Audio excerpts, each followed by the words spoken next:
வணக்கங்க. இன்னைக்கு நம்ம கூட்டு குடும்ப சமையலில் வந்து புதினா சட்னி தான் அரைக்க போகிறேங்க. வாங்க அதை எப்படி அரைக்கலான்னு பார்க்கலாம். அதுக்கு வந்து பாருங்கள், நான் கடலை எண்ணெய் ஊற்றிக்கிறேன். சீரகம் வந்து கொஞ்சம் போட்டிருக்கிறேன். சின்ன வெங்காயம், பச்சை மிளகாய் வந்து ஒரு 3 போடுறேன். வரமிளகாய் வந்து 1 போடுறேங்க. கருவேப்பிலை வந்து ஒரு கொத்து போட்டுக்கலாம். புதினா சட்னி வந்து இட்லி, தோசை, சாப்பாட்டு கூட நல்லா இருக்குங்க. இதுக்கு வந்து ஒரு 1/2 தக்காளி பழம் போடுறேன். இந்த சட்னிக்கு அரிஞ்சிருக்கிற போட்டுக்கலாங்க.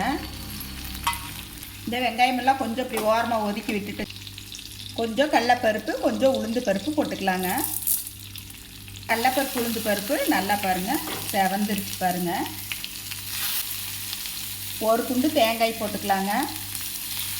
பாருங்கள், புளி வந்து கொஞ்சமாக தான் போடுறேன். டக்குன்னு செஞ்சிடலாங்க இந்த சட்னி. இப்போ வந்து கழுவி சுத்தம் பண்ணி வச்சுருக்கிற புதினா போட்டுக்கலாங்க. நான் வந்து ஒரு கட்டு புதினா எடுத்துருக்கிறேன்.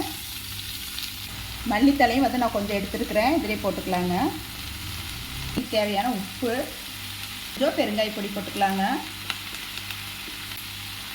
புதினாலாம் வந்து கலர் மாறக்கூடாதுங்க. வந்து புதினா வந்து பச்சையாகவே இருக்கணுங்க, ரொம்ப வந்து செவக்கக்கூடாது. சும்மா அந்த எண்ணெய்ங்க உங்களுக்கு வந்து நான் வந்து அரைச்சி காட்டுறேன். சூப்பராக நம்ம புதினா சட்னி பாருங்கள், சூப்பராக ரெடி ஆயிடுச்சு பாருங்கள். நான் தோசைக்கு தான் வந்து செஞ்சுருக்கிறேன். சாப்பாட்டுக்கும் சூப்பராக இருக்கும்.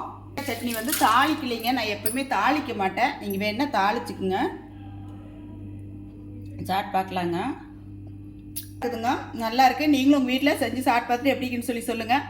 வீடியோ பிடிச்சிருந்தா லைக் பண்ணி ஷேர் பண்ணுங்கள். நன்றிங்க.